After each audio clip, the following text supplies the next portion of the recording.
Welcome back, everybody, to the Derby City Fandom podcast. My name is Kenny. Today, joined by Colin, and we got a special guest here today, our friend Zach. Zachary, welcome. Thanks. Good to be here. Not back, because never mind. Yes, we definitely are not trying to re-record this. Anyways, today we are going to talk about something near and dear to our hearts. Sith. We're talking about the Sith Lords within the Star Wars fandom. Probably the most interesting characters. I personally find them more interesting than the Jedi ever were. But, you know, that's not a story they would ever tell you. No, way more backstory. Way more fun. Yes, a lot more fun. So, I guess with all good things, we start at the beginning. So, the Sith are both a title as well as a race, which I think is fun. They're the race in particular is called the Masari, one of the two. And their general characteristics is that they are red, kind of like half like squid, half lizard kind of folk. Where they got like the fun face tentacles, but they got like the scaly hide kind of aspect going. And they have a general affinity to the dark side of the Force. Very warlike, and we see that throughout the entirety of Star Wars and how that kind of trickles down. So, Colin, did you want to start off with a particular Sith Lord? You know what? Actually, since we have a guest, I'd actually like for him to start first. No? You're not wanting to start first? Got to get in the mindset. Okay. Fair enough. Not there yet. Okay. All right. I'll start us off. I guess it kind of boils down to... Let's talk about a little bit of our general Sith Lords. Obviously, Chief Palpatine needs to be mentioned Sure. first. You know, the general aspect of Chief Palpatine definitely is something that I'm in favor of. Of course. You know, with him and his previous master, who was killed by Palpatine. You know, As most of them are. yeah, you know, with the rule of two, there has to be a master and apprentice. And so with Chief Palpatine, generally in the realm of Star Wars that we know without any backstory, I feel like he basically kind of runs the ship in the realm of Sith Lords to Yes. me. You know, with his backstory and grooming Anakin into, you know, Vader and everything, it's just fantastic. He's probably the Storyline. most influential, right? In our like modern era, modern era of Star Wars. Sure.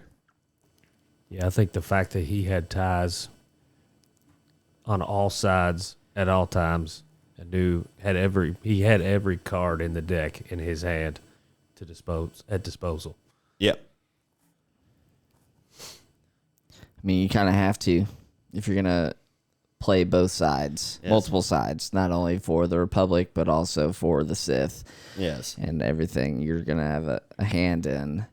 Which, you know, at that point in time, he is the only Sith because at least we see that Maul gets sliced in half. In the Phantom Menace. So that's Allegedly. right? You know, for the first time, right? Comes back with fucking spider legs. Yeah, kind of depressing. And They did our boy insanity. dirty. And what? And pure insanity.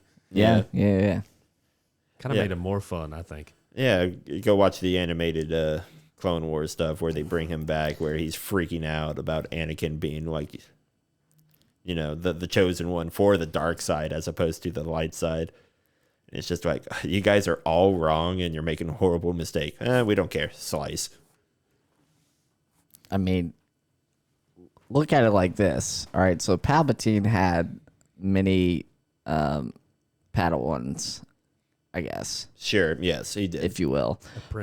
Apprentices. I stand corrected. So you had Maul, then you had Count Dooku, Yep. and Darth then Tyrannus. yeah, and then I think he started to groom what's not Darth Maul, but the other character. Talking about Maul's brother, Savage Press. Yeah, Savage Press, exactly. Press. Dooku's more of kind of taking him on, which is kind of the funny part about the whole rule of two. It's And then you rule also of two, but we're always going to have something in the wing. there's always Yeah. an extra, right? Because you have like the master and apprentice that is like the Darth and the Darth, but then you can have like the Sith acolytes. Go watch that when that comes out. And then don't forget about Ventress too. Yeah, Ventress, which I think falls into the acolyte camp along with Oppress. Yeah. So, that'd be fun if they showed up in that series. Actually, let's talk about that series, since this is basically going to be the summer of Star Wars. Basically, we got the Acolyte coming out. Or Mando. The Mando? Yeah, Mandalorian. Well, no. I want to talk. We're talking strictly Sith Lord stuff. Oh, but fair. with the Acolyte, under the impression we were talking about this a little bit earlier, Kenny, that the Acolyte's going to take place around the time just before the Phantom Menace takes place. And so I'm really curious of what characters were going to be introduced and basically the plot line for that and where it goes. Could we see the shadow character, Darth Plagueis? Yes. Yeah. Hopefully, yeah. Oh, that'd be awesome. I feel like they definitely need to introduce Darth Plagueis, even if it's just for like a quick little snippet in the beginning of that series or any other series or movie, just to see him on the screen in general. I think that'd be pretty freaking cool. And you have, a young Palpatine out on the wing, and then they have their drunken little stupor and argument, and then he gets killed in his sleep. Yeah. Celebrating. That's how you celebrate as a Sith. Murder your master. Under the influence of alcohol. Or rage, whatever happens first. Usually it's the rage, but he's a particular special case. So anywho, Kenny, who do you really favor, and also I'll even add dislike in the realm of Sith Lords? You can start with favor first. So, I'm going to split this up between like what is canon and I guess what is not canon, right? So, canon wise, I really like Naga Sadow. Yeah. Basically the one that starts the Great Hyperspace War, was the leader of the Sith Empire back when the Sith race was actually still alive. And when the Sith Empire at that point in time had gone undiscovered by the Republic. Now, unfortunately, there is a Republic ship that crash lands on Korriban, and Naga Sadow uses their arrival to stoke the fear in the populace to basically start a war, to do a preemptive attack, and what's really just kind of basically a way for them to preemptively kind of like expand, right? Always expand the empire. Now, one thing that I like is that he has this particular vessel called a meditation sphere, where it amplifies his force abilities when he's in this sphere. And in particular, he parks this sphere on top of a star, which helps kind of like fuel the ship as well. Now, through his meditation, he's able to bolster his own forces to ludicrous levels and is basically able to hold off like the entire Republic with a relatively small force of his own. However, he gets betrayed by Ludacris, his not quite apprentice, and loses that battle in particular.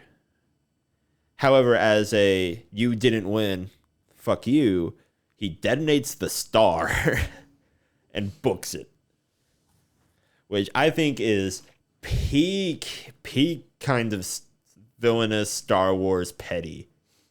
It's like, oh, if I can't have it, nobody can. That was the star that his entire galaxy circled around. So it actually caused way more devastation than the battle originally would have. Yep. Which is great. I love it. All of these early Sith Lords are just so incredibly petty with the infighting, which is why Darth Bane eventually came up with Rule of Two. Now, to go back to my favorite non-canon one here. My favorite non-canon one, I think, is Darth Treya. She is the Sith Lord that teaches Darth Revan, who then in turn also kind of teaches Darth Malik. She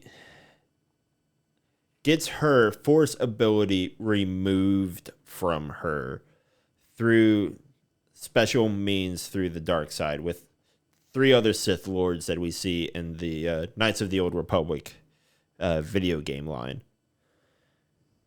However, she is able to access the Force abilities or access the Force through other people. She can't access her own, but she can borrow from others. So we see that happen through the series. And her primary goal as a Sith Lord is to destroy the Force entirely. Now, what that means, Colin, what that means, Zach, is that anything tied to the Force that relies heavily on the Force, if it were to be removed, would instantly die. Which is most of the galaxy, which is most of the universe at that point. So she is menacing, and she comes off through the entire game as this kind of like wise, grumpy old lady trying to counsel you to not rely on the Force, but to rely on your own individual abilities that you earn through hardships, like through experience, through, training, that kind of stuff. But she's my favorite. Most depictions you see of her, she is using the Force to control 3 lightsabers that just float around her that she uses to attack because she is missing a hand. She's probably my favorite.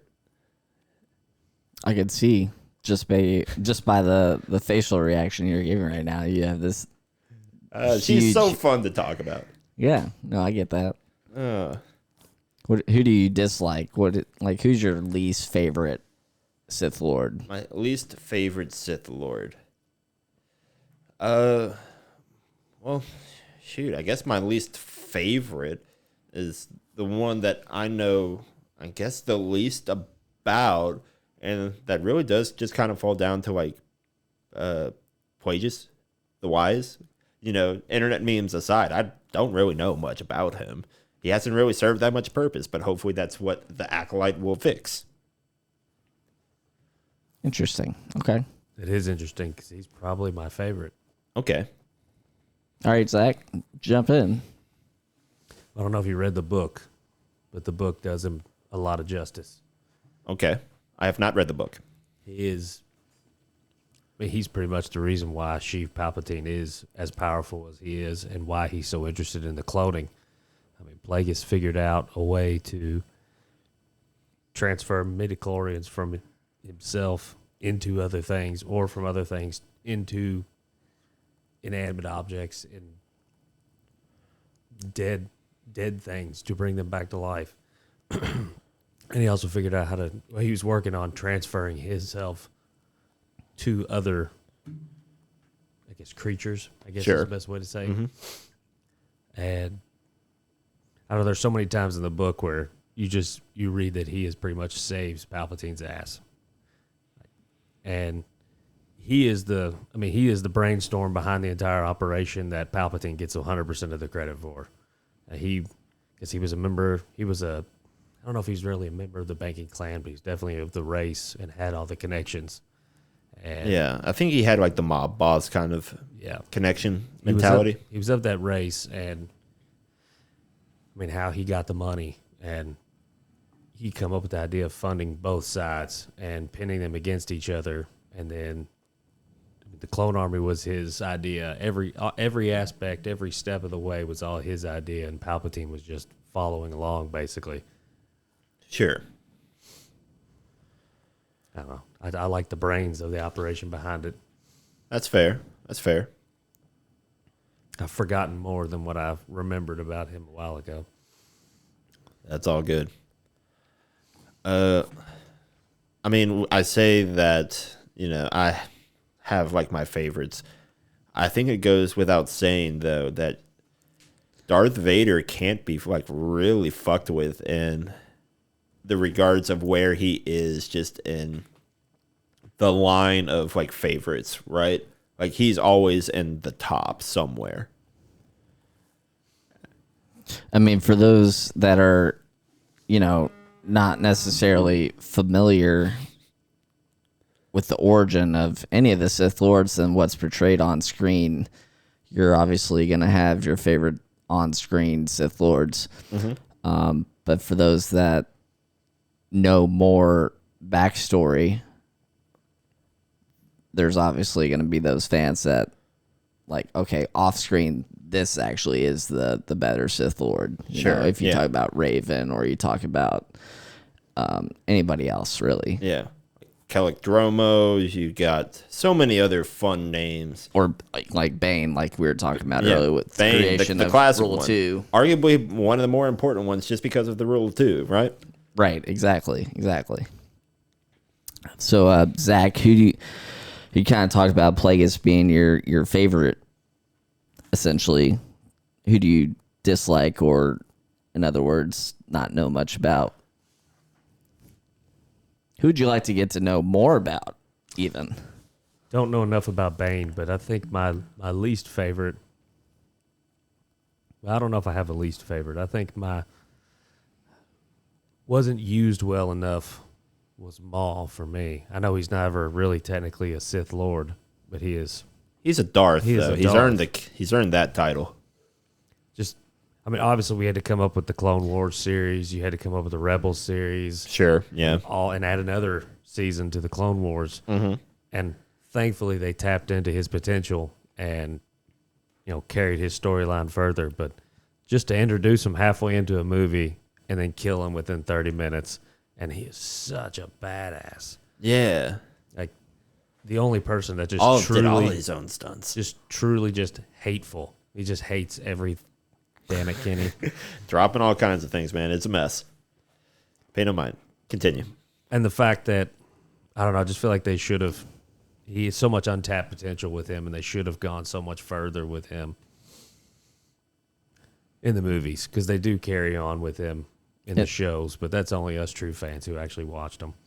Okay, so let's kind of talk about that for those who haven't seen the series. And by the way, I guess if you haven't seen this series, this is a spoiler, but for those of you that don't know, Darth Maul ends up surviving being cut in half by Obi-Wan Kenobi in the Phantom Menace. Yes. And we later find out that he actually lives On a trash planet. on a trash planet. I forget what that planet was called. I But don't even know if it was named. anyway, we find out that he's kind of just living in the sewers of the trash planet, if you will, and has spider legs. Would that be fair to say? I think Yeah. it's very fair to say spider legs. So essentially, who finds him? Is it Ventress? Do you remember? I think it was Ventress. It was I know Savage. Was it Savage? I know that Jarrus and Ezra eventually meet up with him, Some in the but I don't know if process. that's earlier. Whoever finds him on that trash planet. So basically, he's brought to Dathomir, essentially, right? and his legs are then repaired Yeah, by the Night Sisters. by the Night Sisters and Mother Talzin. Mother Townsend. Yep. And so essentially he works his way up into basically trying to figure out his own thing and fighting against Dooku and, working alongside Oppress and everything. And then he turns up against Oppress because of some personal reasons. Sure. I mean, he's a badass. He goes and tries to take on Palpatine all by himself. And how does that turn out for him, Zach? Palpatine kills his brother. Well, he also gets his ass whipped by Palpatine too. Yep. Does that that happens on Mandalore, right? I believe so, because that's right around the time that he becomes It's when he's over, over Mandalore, right? It's His when Mandalorian it's when reign. Death Watch puts him in charge of Mandalore after they killed, was it Satine? Yeah, Yeah. Obi-Wan's girlfriend, Lady. lover. Yes. But long story short, Darth Maul, he ends up becoming the ruler of Mandalore for a short period of time. Yep. By challenging, what's his name? You're talking Gar Saxon, are you? Yeah. He challenges him to a duel, whoops his ass, basically. And so he ends up ruling Mandalore, and that's when the Republic swoops in and kind of cleans up, right? yeah, Ahsoka Tano comes in, and that scene where it's just her and Darth Maul fighting, and in the background through the glass, you kind of see the battle going on outside. Sure. Imagine if that was live action. How cool would that have been? We'd have never got it. Disney would never foot the bill. But anyway. So Yeah. That was all of that happens before he makes his way back to Tatooine to challenge Kenobi for one final fight. Well, hold on. Before let's not jump ahead. So he ends up getting captured on Mandalore by Ahsoka Tano, and taken aboard one of the ships, and that's when Order 66 happens. Yep. He survives though. He does survive and gets off, and the ship crashes and kills a bunch of clones. End up dying. Ahsoka Tano survives that ship crash. Yeah. But then, like you said, we find him on Tatooine, and he ends up getting killed by Obi-Wan. Again. Cut in half the other way. Say the Rebels does a great job of filling in all that gap of him constantly taunting Ezra. Yeah. And trying to sway him towards his side with the holocrons and all of that. Yes. And so that's why I feel like Darth Maul, yeah, sure, he wasn't technically a Sith Lord, but I feel like he needs to be brought up. I mean, I think he's considered to be a Sith Lord more so than some other people. Like, fun fact, Sidious does not consider Kylo Ren a Sith Lord. Well, that's because Kylo Ren's a little punk-ass bitch. I mean, none of us do. Right?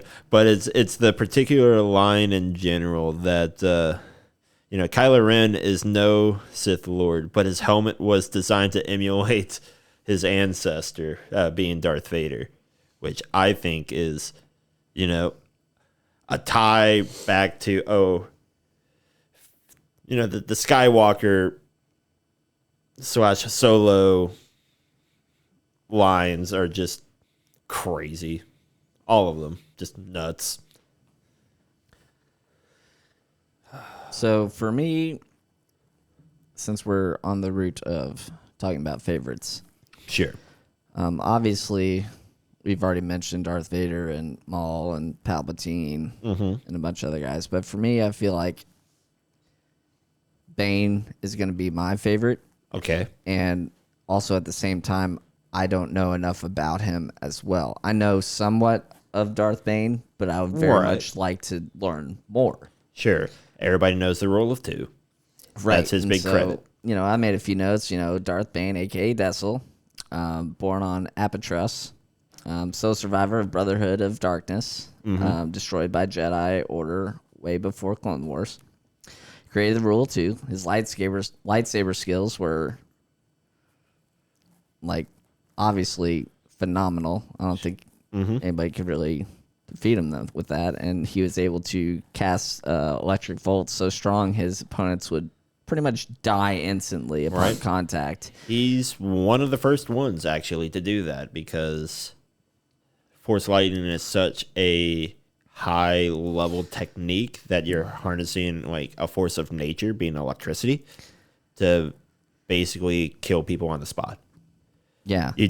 He's the first one to do it, and then the only other times you see that happen, I think, is Plagueis for the most part. Yeah, I feel Plagueis and Sidious. with the use of Force lightning, I feel like that is portrayed in the movie as really not that big of a deal, but it is a big of a deal because it takes such intensity and training to acquire this power, and I feel like everybody that has that power in the movies, they're like, yeah, I'm just gonna use some Force lightning because I'm a Darth or I'm a Sith and I'm able to do this. But no, the intensity and the training to acquire this power, I feel like, you know what I mean? Mm-hmm. But also, one thing that I want to talk about was Bane's father, Hearst, was an abusive alcoholic. Yep. By the way, and blames he blames the boy for the death of his wife in childbirth, and often calls him the bane of his existence. Yeah. And so Not very creative on the naming. so he's got some daddy issues like we all do. So, or at least I do. I'm like, speak for yourself. So, that kind of, kills two birds with one stone there, like being the favorite and somebody I would like to know more about. But in regards to least favorite,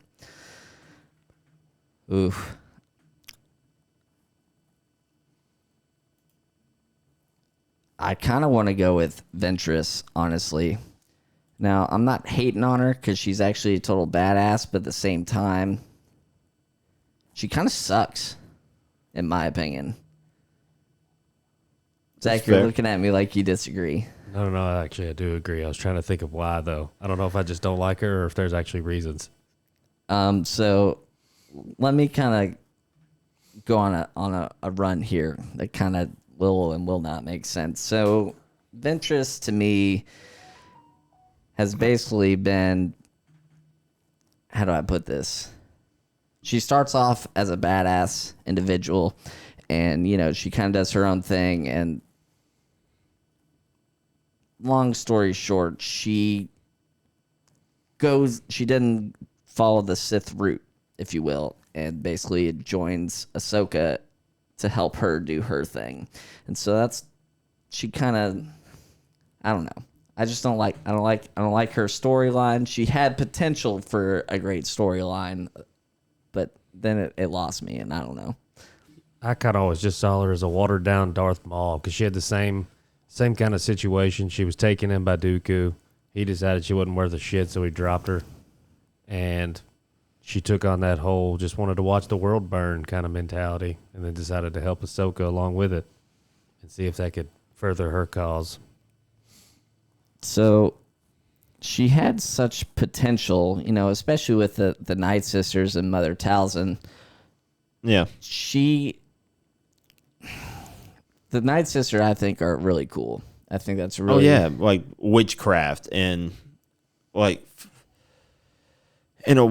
basically a universe that up to this point had like no grounds for like how the magic actually worked. Like they had to actually follow through like technique and like rituals and stuff. On the fact that they never referred to it as magic. And then But it's magic. All of a sudden the Night Sisters are pulled in and bam, magic. Yeah. That's always fun. Yeah, I mean, I think it's fair to say for me, Ventress is a cool character, but at the same time, she ultimately sucks. And, She gets what she deserves. Well, they really beefed her up in the very beginning. Exactly. And made her kind of badass, and it was almost like oh shit, we kind of made her too strong, and then just started knocking her levels down. Knock her down a peg pretty much every episode. Mm-hmm. I think she's there to be kind of like the new kind of antagonist to Ahsoka more than any other. Which at that point in time, it's like, okay, if you haven't like really like connected with the show, then you're not going to connect with Ventress. Yeah, it's like, once again, for kind of linking the two, she was like the Maul to Kenobi. Yeah. The Ventress to Ahsoka for me. But it's just like a watered down, washed out version. Yeah. I blame Kathleen Kennedy somehow. I'm sure you can, which I find interesting because you get more, you definitely get more Ventress than you do of Maul, even when they bring him back. But damn it, when he's on there, he steals the show. Yeah. Oh, yeah. No, I agree with you 100%. Kenobi. I mean, that's kind of a iconic one-word line just for the entire series of that show. It was at least once a show after he made his debut back onto it. Yeah. Mm-hmm. Yeah. Oh, Lord. Okay, so from there, I guess we can even go more and more into it. So I guess just with the newer stuff, Vader has probably some of the best just non-canon like just comic lines I think and Star Wars has ever produced that are just phenomenal. Like, I enjoy quoting the particular scene where he is surrounded by a bunch of like rebels and Vader just says, "All I am surrounded by is fear and dead men." And then in the next like panel, everybody around them is just dead. And it is great. Peak Vader is basically unstoppable. I mean, I think if he wasn't just completely enslaved and obedient little bitch to Sidious, then he would have Sidious. been. Oh, Lord. I mean, the fact that Sidious made his armor to weaken him and then gave him every opportunity later on to improve and make it easier and better, and he just was like, nah, fuck that. Yeah. I'll just keep living in pure misery and hate. Fuels the fire. Sure. The one thing that I find interesting as well, just with all of these Sith Lords in particular, is that they are not immune to the pull of the light side of the Force, which we don't really see until we're introduced to Kylo Ren, where he's constantly trying to battle the urge to do good, right? Which I find to be an interesting concept because up until then, we have always been told that the pull is always towards the dark side, but not like towards like redeeming yourself. We get a little glimpse of that when Vader turns on Sidious and tosses him into the reactor, which he then survives because cloning. And the weird mirror thing, apparently. Yeah, and the weird mirror tech. Yeah, that. But thanks, Kathleen Kennedy. but I digress. So you don't see too many instances where it goes the other way. And when it does happen, that ends up being like the best part of that film that most people consider bad. Like, I keep going back to Maul, but in the episode of Rebels, it's the twin sons. Yeah. When he's dying in Kenobi's arms, he's asking about Anakin, and he says, "Is he the chosen one?" And he says, "Yes, I think so." And he said, "Good, then he'll destroy it all." I just love that. Yes. The fact that Leaves just enough to mystery. he didn't want he didn't want the good or the bad side to win. He wanted everybody to burn. Yeah. So I don't know if that's necessarily a pull to the good side, but it's definitely not a pull to the bad, I guess.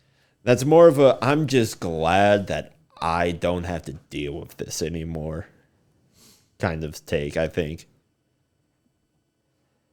I mean, all he was after was Kenobi that entire freaking time. Oh, sure.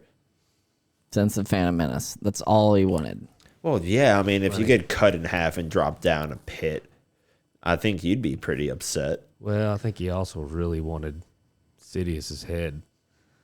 Well, that didn't work out very well for him. Not at all. Not at all. So one thing that I kind of want to mention. So I was googling just a list of Sith Lords, and I know we've definitely talked about a few of them already, but for those that we haven't talked about, I feel like need to be mentioned. So we got Darth Vader, Sheev Palpatine, Dooku, Maul. We talked about Plagueis, Bane. We talked about Raven a little bit, and then we have a Darth Nihilus. Does that ring a bell to anybody? Darth Nihilus. Nihilus, yes. So Nihilus is from the same game that Darth Traya comes from, the one that I like a whole lot. So he is... I've looked at different artwork for him, and the more like up-resed art you get, the difference you get in the character. But the original interpretation is that this guy, Darth Nihilus, is just a husk that is animated by the Force. Basically, it's just the Force within a suit. And his idea is that he is all-consuming of the Force. Kind of like a black hole. Think about it like that. He's described as a black hole / a wound in the Force, where wherever he goes, the Force dies. In particular, the Jedi Council try to hold a conference meeting, whatever you want to call it, on a particular planet. And because so much Force is gathered in one spot, Nihilus shows up. Him just reaching the planet on landfall, like 99% of the planet just dies instantly. Minus a couple of people who, in the extreme agony of getting the Force ripped out of them, cut themselves off from the Force themselves, or at least their access to it, and are able to survive. That one particular individual ends up becoming his apprentice. Interesting. Yes. But he talks in like eldritch horror, where it's just like, and it's just very stylized. He's on the cover, I believe, of KOTOR 2. And he's low-key the most looming threat in the entire game. But then you find out who like the mastermind is, which is Traya. I enjoy that character a lot. Just because he has a baller mask, too.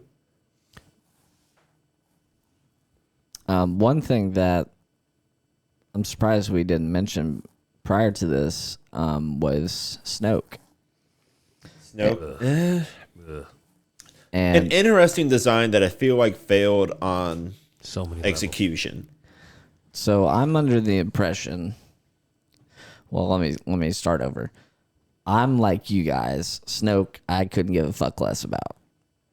Waste of time. Waste of time. I agree. But at the same time, if you're going to introduce a character, we need some backstory. Would you all agree? Yeah, he wasn't given the development he needed. His only backstory was a jar of other Snokes. Right? Right. Being essentially a clone. Right? Yeah, failed. Like the failed clones? Like a pseudo-failed clones? Like, They were spare parts, bud. yeah. And, not to knock shit about Snoke, but fuck Snoke. Like, I mean, since we were talking about least favorite Sith Lords. He might be up there. He's definitely probably number one. I guess they considered him that because he was like a I can never say that word. Sympathizer. Sympathizer. Sympathizer, yeah. Supreme Leader Snoke. Didn't really care for the guy. Couldn't care less. Now I think he died in a non-extravagant way. For as much as they hyped him up, his death was the most underwhelming thing ever. Which I think was a fun just idea. The lightsaber to the side. By Right, Kylo but Ren. it was a lightsaber do. to the side that he activates from afar, which that particular move was interesting because that's the first time that's happened in the theatrical Star Wars canon. But yeah, no, the character didn't really have enough screen time, doesn't have enough backstory for you to develop any actual attachment to him. Like, the character exists to die and to bully Kylo, and that's all he does. Pretty much. Why else? Yeah, no, I think, Kenny, you said it. You hit the nail on the head right there. Pretty much. Now, what do you all know about Darth Maul? You know anything about him? About a Darth Maul, I am not familiar. Nothing over here. He's an enigmatic Sith Lord who conceals his face behind a mask similar to Raven's. Revan. Sorry. So that's pretty much the only intel I can give you on Darth Maul. Okay. That's Way to bring it up. sure. That's not one I'm familiar with. Now, Revan, I think we are still. I know we talked about him a little bit, him or her. I think canonically, right? It's a her. I thought it was a him canonically. Canonically. But I believe he is at least going to be brought up a couple of times in the High Republic film. He has to. We need a whole series of the High Republic. Yeah. So, for those unfamiliar with Darth Revan, she, whichever, is basically the one responsible for the Mandalorian Wars and why the Mandalorians are in such a bad shape. So the Mandalorians are going through the Republic space and are just conquering planet after planet. Things are looking bad.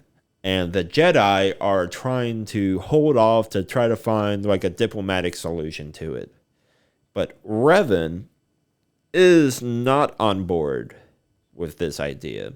So Revan takes her apprentice, Malik, along with a small contingency of other soldiers to fight the Mandalorians.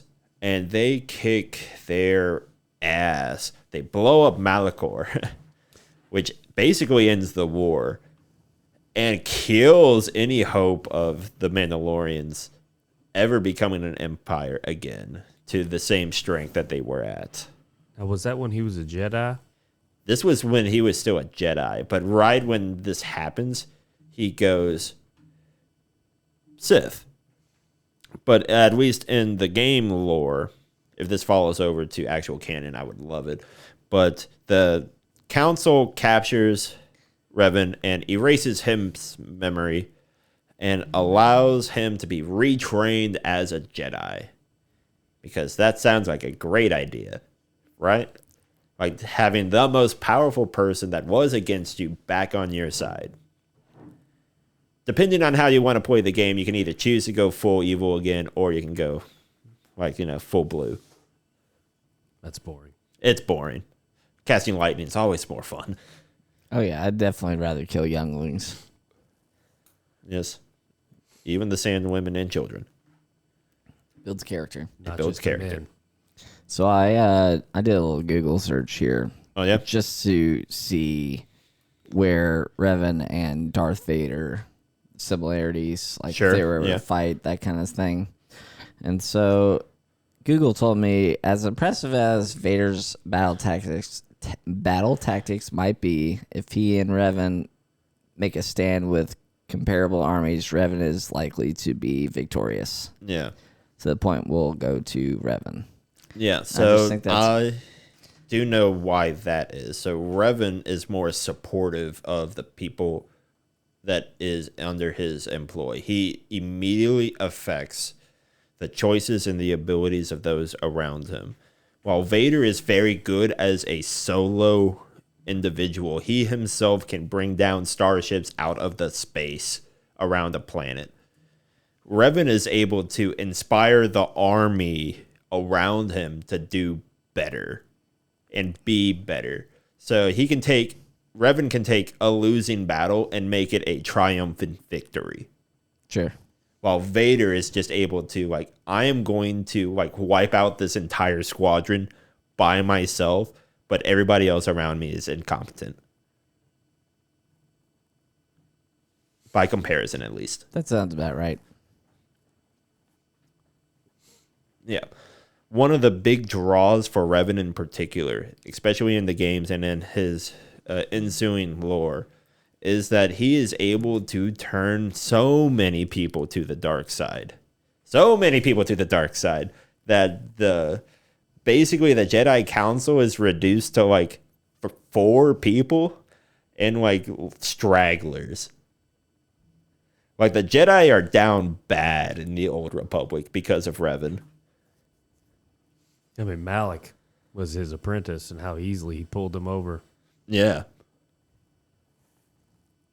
with no lower jaw. Yeah. His design was a little less to be desired. I think Nihilist definitely did it better, but even Scabs with Legs, what's his name? From KOTOR 2. Never got to play it. Oh, damn. Okay. I am blanking on him, but there's this one particular Sith Lord that you fight in KOTOR 2. I am blanking on his name, and it's going to kill me, so I will have to look this up. But his big thing is that he uses the Force to keep his body together. This man is just like has been like ripped apart, and he's like Humpty Dumptied himself into like being back together, and is only alive because of sheer anger and his ability to keep himself together with the Force. Darth Sion. There we go. I remembered it. Darth Sion. Proud of you. Yes. Crusty Boy, I like to call him too. Because his skin is like flaking off. He's charred. He's been burnt. His skin is just like an ashen gray color. He's missing an eye. And the only way that you can actually like kill this man is to convince him that he is weaker than you via verbal combat as opposed to like physical combat. Really? Yeah. Because he is just so pent up with rage that he's perpetually like keeping himself alive. The meme of local man is too angry to die kind of idea. And that's his gimmick in the game. So he's probably like the second favorite from that game, other than Treya. Nihilist does a lot. He had some fun concept, but I just love angry boy is pissed off that his master left him, so now he's just going to throw a tantrum to destroy the universe, which is very Sith, but this is also very ahead of Darth Bane and the Rule of Two. So this is when you had the multiple Sith Lords constantly at war with each other. So I want to throw a hypothetical, I guess. Sure. I just want to see your all's reaction. Would you all think that Thrawn would make a good Sith Lord? Abso-fucking-lutely. He's a strong contender, yeah. Okay. Why? I think his intelligence above all. It's just sheer will.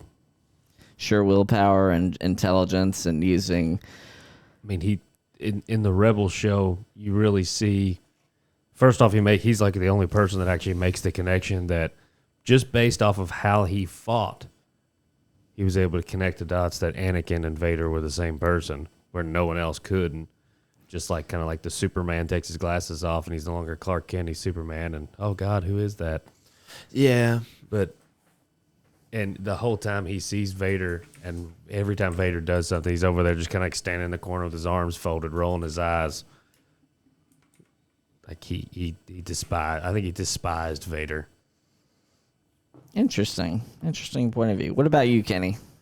I think that he is also kind of particularly like ruthless and is able to kind of do the role that you kind of expect a Sith Lord to have, right? He has the intelligence, as Zach was saying, but he's also just inherently evil.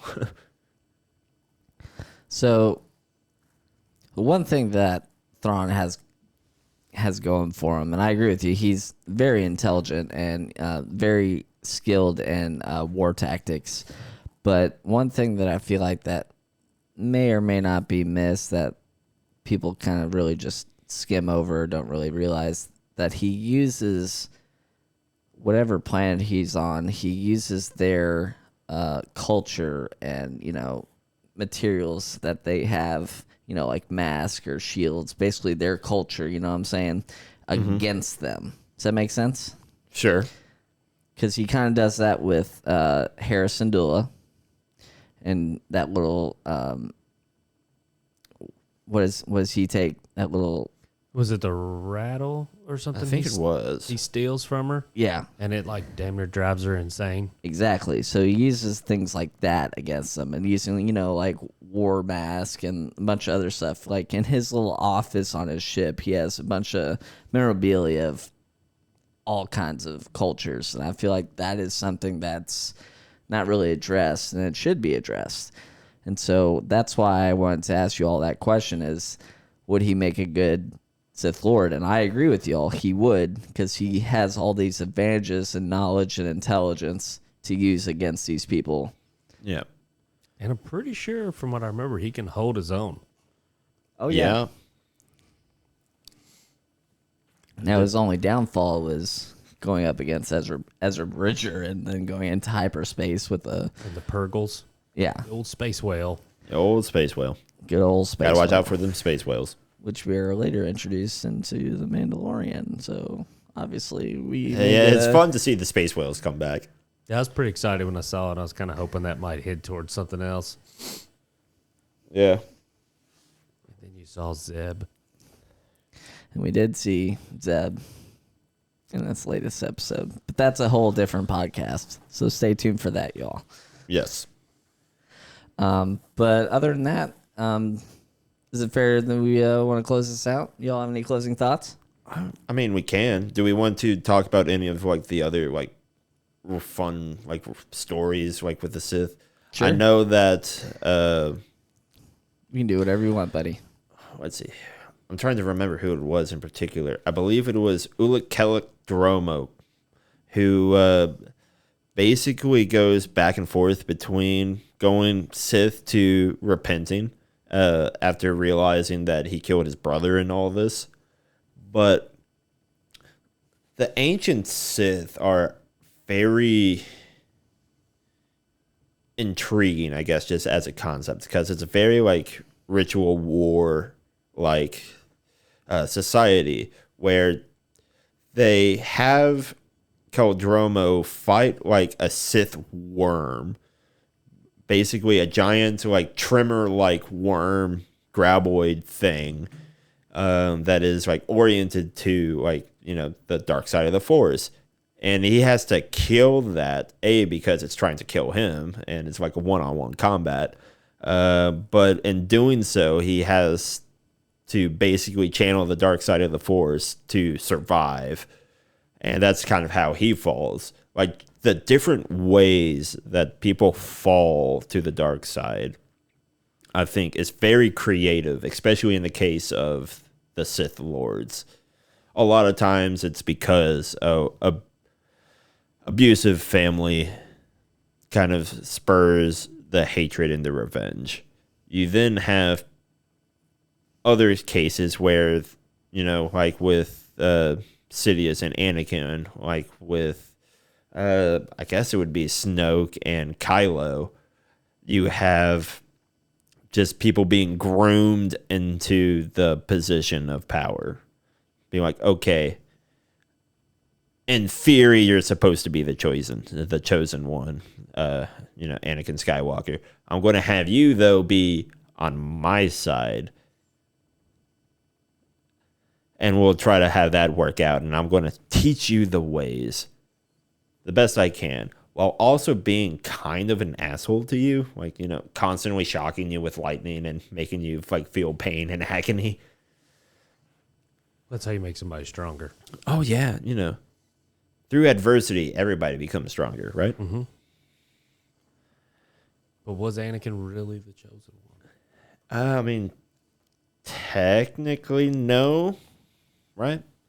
Like, he's the one that is supposed to bring about the chosen one, or bring about balance to the Force. But all he really does is just pave the way for Luke to teach Rey. Which is really just Yoda teaching Rey that, oh, hey, these books don't really mean shit. Just, don't be a bad person and you can be a Jedi. Like, all of the old ways were fantastic in concept, but poor in practice. Which is why most people ended up falling to the dark side anyways.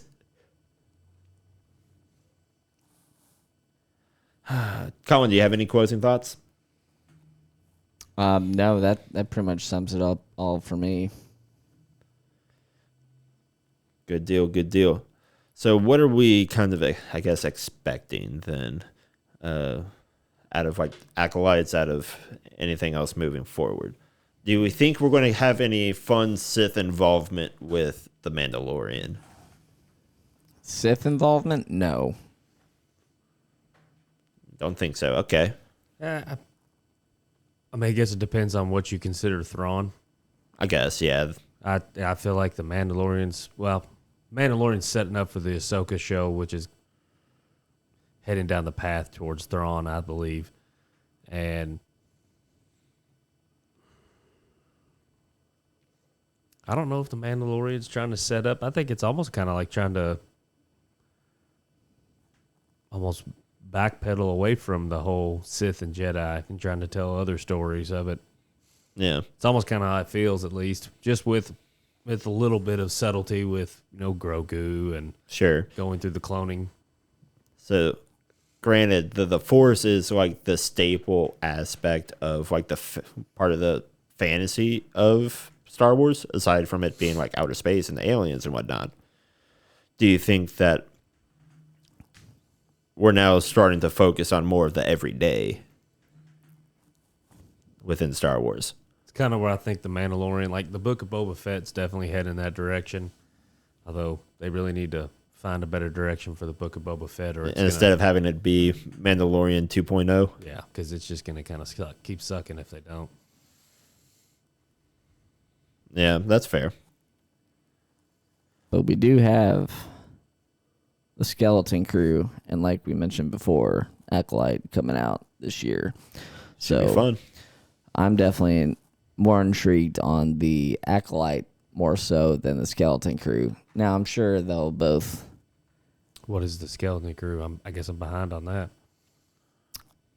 Well, I don't actually know. I haven't really done much research on the Skeleton Crew. So if you have any information on the Skeleton Crew, please drop a DM. But Acolyte, like we mentioned before, is going to take place before the Phantom Menace. And ever so slightly before. And so, yeah. I would say that would have to have involvement. That would have to dabble in the Sith. Yeah. All right. Well, the Sith are not quite done yet, even though their story is more or less played out at this point. to their final destination at the end of Rey's storyline. Right.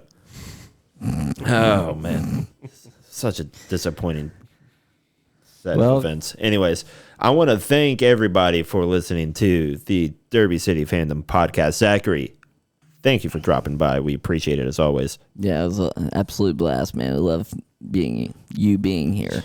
Yeah, it's fun. I enjoyed sitting there talking about it. There's only one other person I could sit and talk about it without getting yelled at. Yeah. So as always, guys, you can find us on YouTube, Facebook, Instagram. You can now find us on all kinds of different podcasting, streaming services. Think like your Spotify and your Google Podcast and a handful of others. Working on getting on Apple as well. So once again, guys, thank you for listening and have a good night. Deuces, everybody. See ya.